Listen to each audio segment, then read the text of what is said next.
My name is Richard August, and I'll be your host for this very special edition of State of the State.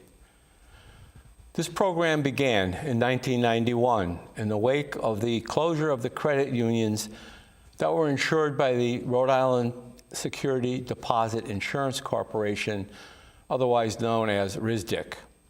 Upon his swearing in on January 1st, Governor Bruce Sunland announced that RISDIC became bankrupt and the credit unions were closed until the situation could be clarified. Depositors were desperate for information that was not forthcoming from the administration. Four men decided that a vehicle to get information out to the public was needed and to form a radio and TV show on public access television. It was going to be known as State of the State. The four men were Joe Devine, Don Gill, Robert Plant, and John Caravali Sr. They began broadcasting, and the program evolved into an award-winning political and community issues program that has been in continuous production ever since. Sadly, the last of these four men, the executive producer, John Caravali, passed away on November 10th. I met John when we were on the board of Operation Clean Government, a nonprofit watchdog organization. After the tragic shooting at the school in Newtown, Connecticut in December of 2012, several special interest groups began pressing the General Assembly for various gun control bills. John knew that I was a sidekick on a radio program called Lock, Stock, and Daria, and he invited me to come on State of the State to be interviewed about the situation and discuss the proposals. After the interview, John asked me if I would occasionally host a program. In 1993, there was a hostile takeover attempt by a member of the board of directors of Operation Clean Government who thought that the program had become, quote, too conservative. Afterwards, John countered the threat by creating a corporation known as State of the State Communications Incorporated, and that ended the attempted coup. That was 12 years ago. My role gradually increased until John named me co-producer and host of State of the State Communications. Hello and welcome to State of the State. I have the good fortune to be hosting this special musical program with the Aristocats, and I stand among them. Welcome to State of the State. I'm John Caravali hosting this program. We're going to be talking about the master lever from a historical perspective, and our guests here are Ed Acorn and Ken Block, who have an interesting perspective on the history of the master lever. Good evening. You know, I'm Mike Stenhouse. I've been, for the last 14 years, I've been probably a guest on this show since I started my think tank 14 years ago. Probably a guest 24 times, maybe 36 times. I've also been invited to be a guest host, where I've sat where the great John Caravali sat and interviewed other people. And I can tell you that John was a model for me in what would eventually become my own podcast and my own organization. I emulated a lot of what John taught me. And I think John, in this show, State of the State, should be a model for the rest of this state and the rest of this country about how we can have civil discourse even when we may vehemently disagree on issues of public policy or public affairs. John was such a gentle man, and you know, as I think back after he passed, and it's so sad, but he was such a hero to me because he was a true journalist. I can honestly tell you, I don't know if he was liberal or conservative, libertarian, I don't know. John didn't let you know. He just welcomed open and honest debate. He asked great questions. He was a great commentator himself. And I think that's the way we all have to learn from John's example, is that we can have these kinds of debates and do it in a civil way. And this show proved that. But, you know, as much as we talked about public policy and public affairs, what brought the biggest twinkle to John's eye, and probably my favorite interview I conducted when I was a guest host on this show, was when we interviewed his son, John Caravali Jr., I think it's Jr., and we talked about the great 1870s, 1880s style baseball, the team he founded. They played down at the old Rocky Point Park field, and they would play against teams from other parts of New England and the Northeast. No gloves, you know, just old-fashioned rules. And I interviewed young John here on this show once, and that was my favorite interview. And John was so proud. John Sr. was so proud of his son, not just for his personal life and his work, but his involvement in the game that he loved, and the game that I love. If you know my background, that's why that was so special to me. I'll never forget, my father and I, before he passed, went down to watch one of those games, and we went out in the field and met a bunch of the guys, and we stood out at the pitcher's mound, and we took, here's all young John and the whole team dressed up in their 1880s style baseball uniforms, and I was there with my Red Sox jersey, and my dad, I think, with his Washington Senators jersey, and we took basically a team photo. And it's one of the coolest photos and one of my favorite photos ever. So to John Caravali, boy, we're going to miss you, but boy, have you left a legacy behind. It's a legacy that we all hope to be able to properly fulfill in the coming years. So John, Godspeed. We're going to miss you. Today, State of the State is broadcast over public access channels and podcast over YouTube, Vimeo, almost all social media platforms, and our own website, stateofthestateri.com. We attempt to be nonpartisan in our content and bring to Rhode Islanders other stories of human interest. Over the last 12 years, I have noticed a change in the political environment in Rhode Island and nationally that I would like to discuss. 12 years ago, elected and appointed officials and candidates for political office from all parties, Democrat, Republican, moderate, progressive, cool moose, and independent, would come on this program. In fact, during election season, candidates would call us asking to be interviewed. However, there's been a noticeable shift in elected and appointed officials willing to come on this program. In spite of the fact that we continually invite those on the left, mostly Democrats, our invitations are declined or ignored. Worse, some guests increasingly express a willingness to appear and then decline at the last moment. I'm Darlene DeRezzo, and I so cherish my time with John and my time with State of the State. I met John as a retired social worker, and we quickly got to talking about the mental health field and our career. This is a passion for the two of us.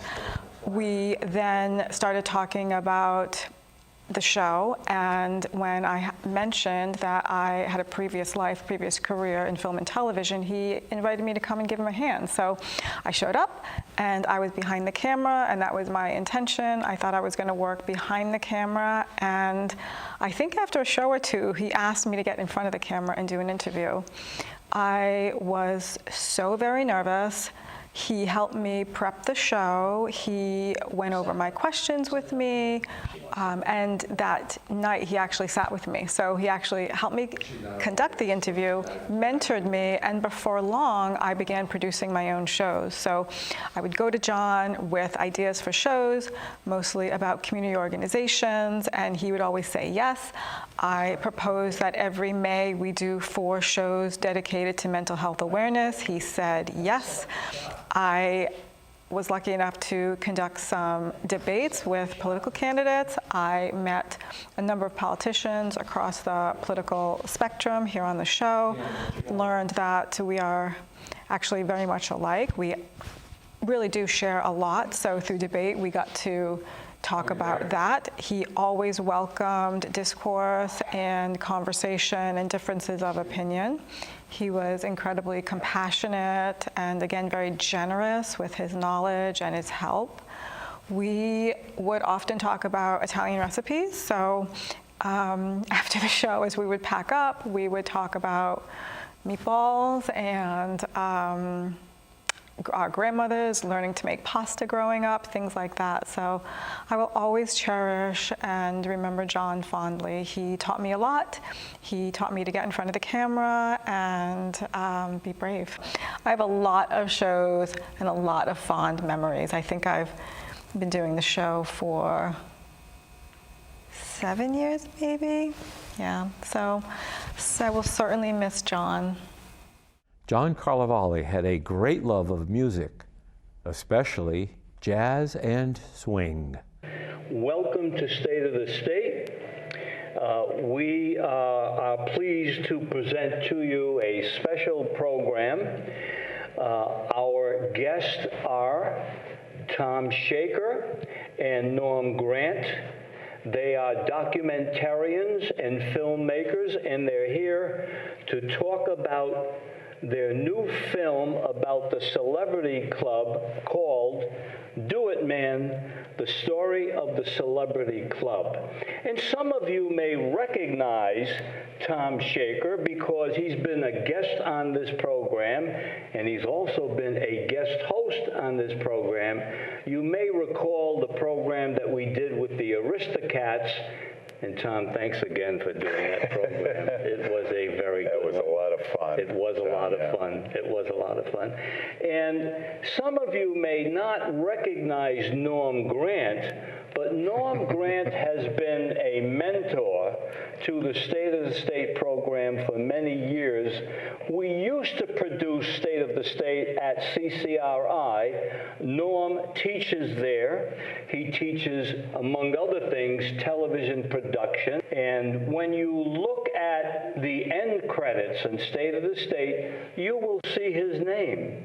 Open, Norm Grant. So thank you, Norm, for all the years of help. They're going to be talking about a film they just completed. It's a documentary about the Celebrity Club, and we'll be talking about their film and the Celebrity Club. So let's start off right away, gentlemen.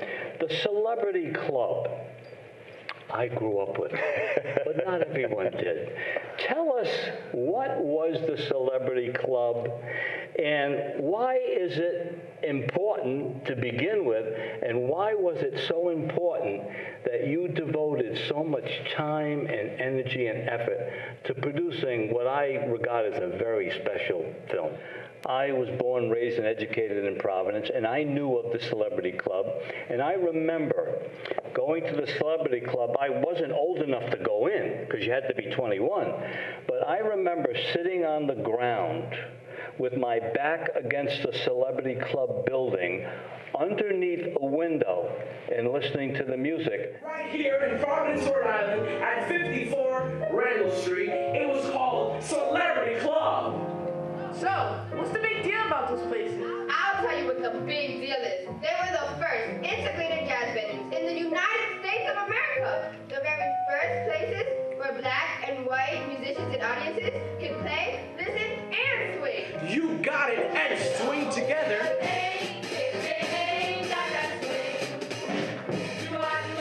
I think the Celebrity Club is important because you hear about all these big things like Martin Luther King, Rosa Parks, all those people, Billie Holiday, like the main, but then you hear about this club that could combine everyone. I think of the Celebrity Club, a local club just down the street from where you live, and you can just go there and hang out with all like your friends and stuff and just listen to some great music. And I just wish I was there, you know?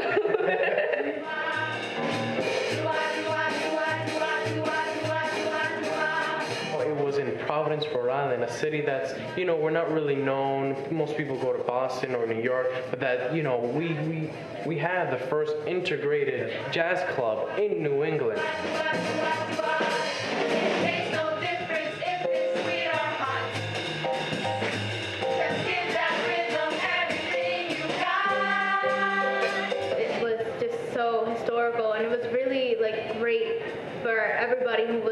time and was able to experience it, but it's also very neglected now because coming into this program, nobody really knew about it. I didn't know about it, I'm going to be honest. I was kind of like Celebrity Club, is that where Katy Perry performed? Over the years, State of the State addressed not only political topics, but social issues as well. Race relations were an important part of the Celebrity Club story and the neighborhood, so perhaps you might talk a little bit about race relations in the 1950s. Well, one of the reasons that both races started to mix in the club was because, as Tom was saying, Paul was booking R&B acts, and then when he started bringing in jazz, it brought in sort of a wider audience, and so you had members of different races mixing together under one roof. But not every club was like that. For instance, we've heard several stories of discrimination, but related to nightclubs. Clay Osborne one time had a trio called the J. Clay Trio, and he was hired to play at the Yankee Motor Inn. So he and his band arrived to play, and he'd been hired by the management of the Yankee Motor Inn through the Musicians Union. Yeah. And probably they didn't realize that this band was comprised of African-American musicians. So he arrived, and they wouldn't let the band into the club to play. So they argued. Finally, Clay said they had to call the police. They called the Musicians Union. They sent a representative down, and it came down to, well, you have to pay them anyways. So they said, okay, we'll let you in and play. As it turned out, the crowd loved them so much that they played there for the next several years on a regular basis. But Ed Coates had a organ trio that was comprised of African Americans. He had scheduled a week-long gig at a little club in East Providence, and he said the first night they got there and Friday night they set up, they played, and as he said, and then black folks came in, and they thought, oh no, this isn't going to last. And he said, sure enough, the next morning he got a phone call, and the manager of the club said, we're going to renovate the club, so would you come down here today and pick up your instruments? So the Celebrity Club was unique, really, especially in its time, being so welcoming to whites and blacks. Indeed. In Providence, a lot of the headliners that came couldn't stay in a lot of the hotels in Providence because of the segregation. So Paul Filippi put up a lot of musicians in the upstairs at the Celebrity Club. And also, this was an opportunity with a lot of folks in that Randall Square neighborhood. They put up some of the musicians, and they started forming these relationships that would last for years and years and years. And a lot of the musicians we talked to look back at that in terms of being able to, get to play with some of these, incredibly great musicians that came into the Celebrity Club, but to hang out with them and to do after-hour jams and that sort of thing at their houses where they were staying, because they couldn't stay at some of the hotels in Providence. And if I remember correctly, Tom, I seem to recall that the artists that appeared there were not there for one night or 2 nights. They very often performed throughout the week. Well, that was the beauty of the club. They came in for a week. So, Duke Ellington and his orchestra there for a week. Louis Armstrong and his All-Stars there for a week. Stan Getz there for a week. Slim Gaillard there for a week. Sarah Vaughan, Ella Fitzgerald. So the list just goes on and on and on. So these folks are living in Providence in Randall Square neighborhood for a week. So they're getting to know everybody, and all these aspiring Rhode Island musicians are getting to, jam with them and ask them about their experiences. And it's such a wonderful story, in that respect.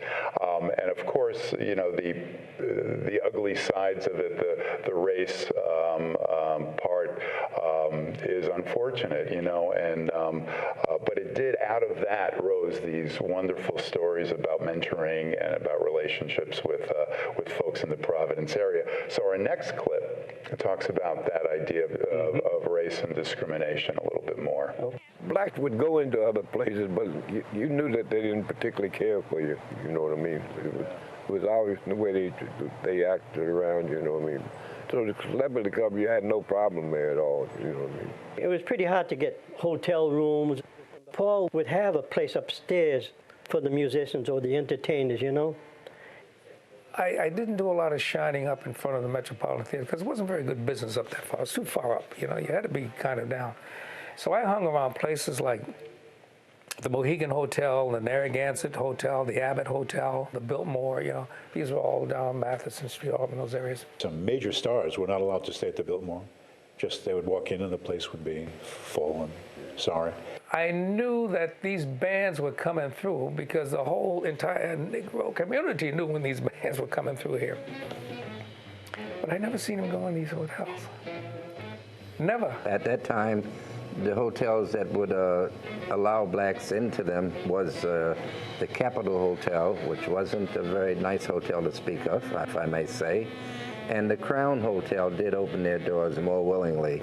So certainly having accommodations upstairs for the musicians was quite the thing. Is there an act you wish you had seen at the Celebrity Club? All of them. Every one of them I wish I had seen. I wish I were old enough to. No, I don't wish I were old enough. I just wish they would come back. I mean, when you think of the names that were there, I mean, God, Ray Charles, God, Fats Domino, I think even Tony Bennett. There were white musicians that performed there also. There were, I mean, just every name you could possibly imagine. In other words, if it was a rite of passage, I guess if you didn't go to a celebrity club, you weren't anything. The biggies, like Little Richard, I didn't see him at Celebrity Club. I saw him at Paul Flippy's brother's place called the Downbeat on the West Side, because he was not quite ready for Celebrity Club. Celebrity Club was the top black groups, and Downbeat got almost there, but not quite. The Celebrity Club was the top place.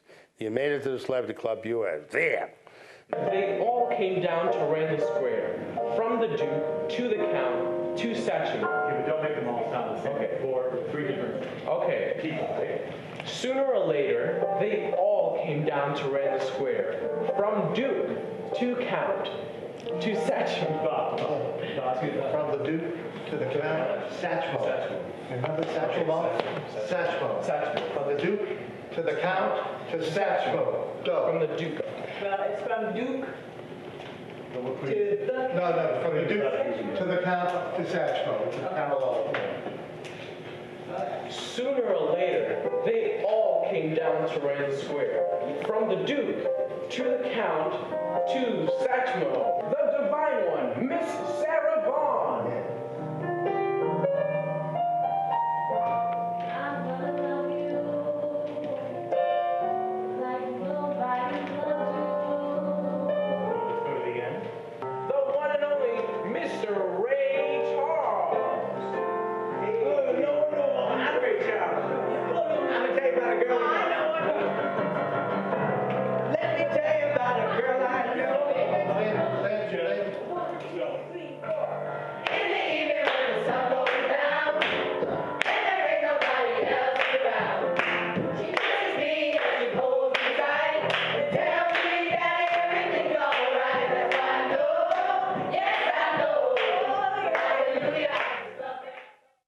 Welcome to a very special edition of State of the State. Tonight we're going to be focusing on music, and not just any music, but Rhode Island jazz music, to be exact. Hi, my name's Tom Shaker, and I'm thrilled to be here tonight as we welcome a great group of musicians, Rhode Island's own Aristocats, here to the studio. They're going to be playing some music. We're going to be talking about some jazz, local Rhode Island jazz history, but most importantly, you're going to hear some great tunes from some great musicians. So, ladies and gentlemen, welcome the Aristocats to the studio. Gentlemen, take it away.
and welcome to State of the State.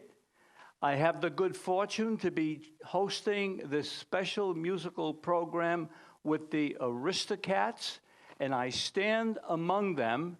And I have to talk a little bit about the fact that the Aristocats have been somewhat reconfigured, and I'm going to explain that. After many years, there has been a slight change in band members, prompted by the death of Nat Picciarelli, guitar and banjo. He died in February 2021, just 3 weeks before his 101st birthday. And I would like to dedicate this production of State of the State to his memory and to the wonderful musician and human being that Nat Picciarelli was. Lloyd, I would like you to introduce the newest member of the Aristocats, along with the other band members, who I am confident many of our viewers will recognize, because a couple of you have been on this program as musicians and as authors and for other purposes as well. So will you just introduce your band members? And start with your newest member, please. The newest member is a wonderful pianist by the name of Stan Holtzman. He has played and taught for many, many years, teaching in East Providence, and now he's teaching at the music school. Mr. Stan Holtzman. There's another Holtzman in the house, and his name is Joe, and he plays drums, and he's been with the group for many, many years now. He's still enjoying it. Okay. And last but not least is Mr. Dennis Pratt, bass player, author, music educator, a wonderful bass player, and he's even a wonderful vocalist. So we're happy to have all of these gentlemen participating in this program. Thank you, Lloyd Kaplan. We are going to begin, and the band will be playing 2 musical pieces, and then I will come back to interview 1 or more band members throughout the program. But gentlemen, take it away.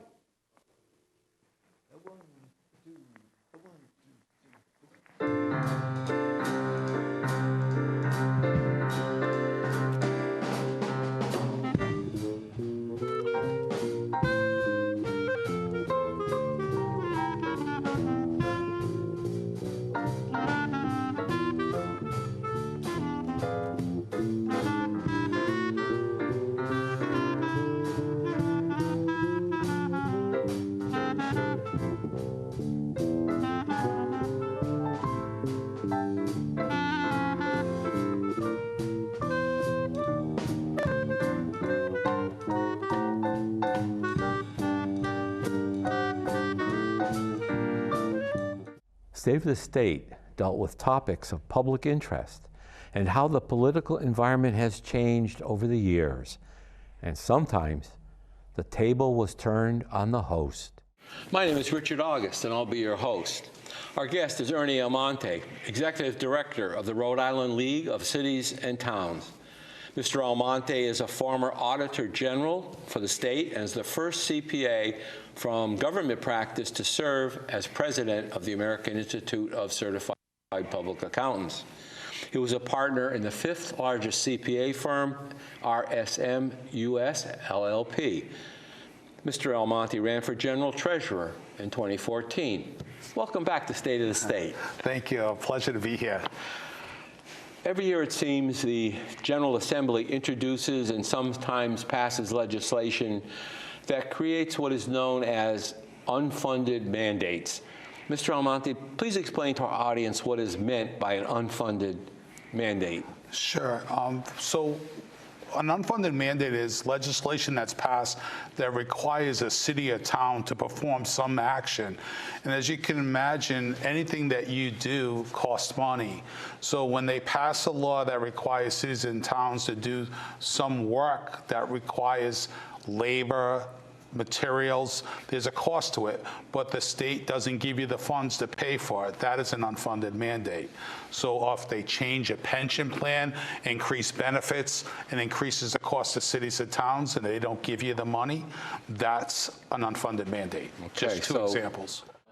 Welcome to State of the State. I'm John Caravali, hosting this program, and our guest is Richard August. Yes, Richard August is a guest on this show. Most of you know that he typically is the host, so we have to be gentle with him because he's more accustomed to asking questions than answering questions. Since the attack on Israel by Hamas, our attention has, in large measure, been focused on that part of the world. Many Americans have become increasingly concerned for many reasons and have tried to keep informed about what has and what is currently taking place. What we know or think we know is a function of our source of information. The reality of keeping ourselves informed about the particular matter is that no one information source is adequate. The reality is that any given source may not provide a complete and unbiased account. Consequently, we may have to and should seek information from a variety of sources. John Caravali Sr. was born in Providence, Rhode Island in 1943 to an Italian immigrant parents. He earned undergraduate and graduate degrees at URI while working as a machinist at Brown & Sharp. Brown & Sharp offered him a management position after graduation, but he declined and began a 33-year career in social services at various state agencies and departments. In 1968, John helped lead the first strike of social workers and founded the Rhode Island chapter of the Social Service Employees Union International. John began teaching courses at the University Without Walls at Roger Williams College, URI, and Rhode Island Junior College, which is now known as CCRI. He authored a dozen books and was elected twice to Who's Who among American college teachers. John got involved in political citizenship and government oversight and reform in the wake of the credit union crisis of 1991. John Caravali Sr. left these words of advice to his successors, and I quote, "Gratitude is the greatest virtue. Gratitude is the key to living a satisfied life. Be grateful for who you are, for what you have, for who you love, and for those who love you, and you shall want for very little in this life." In the words of the prophet Muhammad, "A man's true wealth is the good he does in this world." John, you did a heck of a lot of good in the world. Thank you. And we thank the audience for participating and watching us since 1991. Signing off now. Goodbye. Thank you.